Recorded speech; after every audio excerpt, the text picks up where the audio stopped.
శ్రీనివాస మరియు పద్మావతి మరియు లక్ష్మీదేవి అన్నమాట. ఈ కలియుగంలో ఉన్న జనాలందరినీ దీవించడానికి, వాళ్ళ ఒక దుఃఖం నుంచి, ఆందోళన నుంచి వాళ్ళని కాపాడడానికి స్వయం స్వామి ఇలా తిరుమల తిరుపతిలో ఆయన నివసిస్తున్నారనమాట. సుప్రభాతం అనే ఒక ప్రార్థన ప్రతిరోజు అక్కడ భగవంతుడిని నిద్ర నుంచి లేపడానికి పాడుతూ ఉంటారనమాట. ఈ సుప్రభాతంని ప్రతివాది భయంకర అనంగరాచార్య వారు రచించారనమాట. దీనికి 4 భాగాలు ఉన్నాయన్నమాట. ఒకటి సుప్రభాతం, ఏదైతే ఇప్పుడు మనం పాడతామో దానికి 29 శ్లోకాలు ఉన్నాయన్నమాట. కౌశల్య సుప్రజా రామ పూర్వ సంధ్యా ప్రవర్తతే, ఉత్తిష్ట నరసాధూలా కర్తవ్యం దైవమాన్హికం, ఉత్తిష్ట ఉత్తిష్ట గోవింద ఉత్తిష్ట గరుడధ్వజ, ఉత్తిష్ట కమలాకాంతా త్రైలోక్యం మంగళం కురు. ఈ 2 శ్లోకాలు మనం చూస్తే రాముడికి మరియు గోవిందుడికి అంకితం అన్నమాట.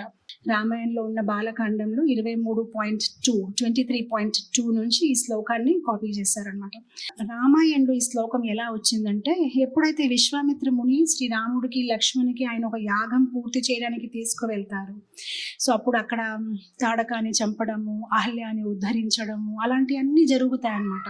సో ఒకరోజు ఏమైందంటే, ఎక్కడైతే గంగా నది మరియు సరయు నది తాలూకా ఒక సమ్మేళనం అవుతుంది, ఆ స్థలంలోని రాత్రి శ్రీరాముడు, లక్ష్మణ్ మరియు విశ్వామిత్ర రెస్ట్ తీసుకున్నారనమాట, నిద్రపోయారు. సో మరుసటి రోజు పొద్దున్న ఎప్పుడైతే బ్రహ్మ ముహూర్త ముందే విశ్వామిత్ర వెళ్ళి శ్రీరాముడిని లేపుతున్నారనమాట. రాత్రి పడుకో ముందు శ్రీరాముడు విశ్వామిత్ర తాలూకా పాదసేవ చేసేవారనమాట. అండ్ పొద్దున అయ్యేసరికి మళ్ళీ స్నానాలు చేసి నిత్య కార్యక్రమాలు చేసి మళ్ళీ గురు సేవలు వచ్చేస్తారు.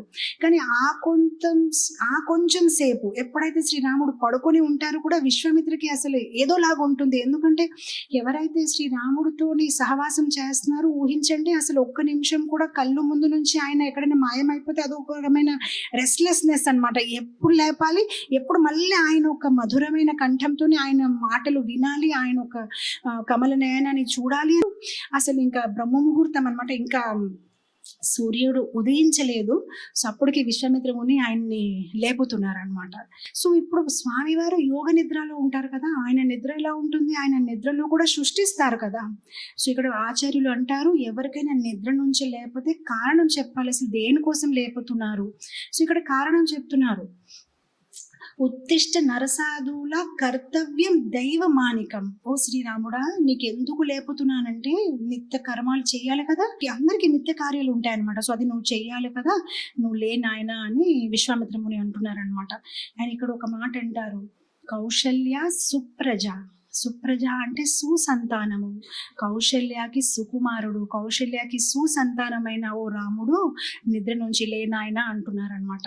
సో ఎందుకంటే శ్రీరాముడు ఎన్ని మంచి గుణాలు ఉన్నాయి కదా, అందుకోసం ఆయనకి ఆ పేరుతో ప్రేమతో పలుకుతున్నారనమాట విశ్వామిత్రముని. సో ఆయన అంటారు, కౌశల్య సుప్రజ రామ పూర్వ సంధ్యా ప్రవర్తతే. నేను ఎందుకు నిద్ర నుంచి మేలుకోవాలి, పూర్వ సంధ్యా ప్రవర్తతే, బ్రహ్మ ముహూర్తం అనమాట. సో ఏమవుతుంది, ఆ పూర్వ దిశ నుంచి, ఈస్ట్ నుంచి సూర్య ఉదయిస్తున్నారు, దయచేసి నువ్వు లే, ఉత్తిష్ట నరసాధులను లేసి నీ నిత్య కార్యక్రమాలు, దైనిక కార్యక్రమాలు చేసుకో అని అంటారనమాట. మనం కూడా పొద్దున ఎప్పుడైనా ఈ సుప్రభాతం పారాయణ చేస్తూ ఉంటే, ఏ ధ్రువమూర్తి ముందైనా మనం ఇది పారాయణ చేస్తూ మనం కూడా అలా ఆలోచించాలి. ఆ రోజు విశ్వామిత్ర ముని మిమ్మల్ని ఎలా లేపారు, ఆ అదృష్టం అయితే మాకు లేదు మీకు ముఖాముఖి లేపడానికి, కానీ మేము కూడా ఆ భావంలో స్వామి యొక్క విగ్రహాల దగ్గర మిమ్మల్ని ఇలా లేపుతున్నాము స్వామి అని ఆ భావంతో మనం అది పాడాలన్నమాట.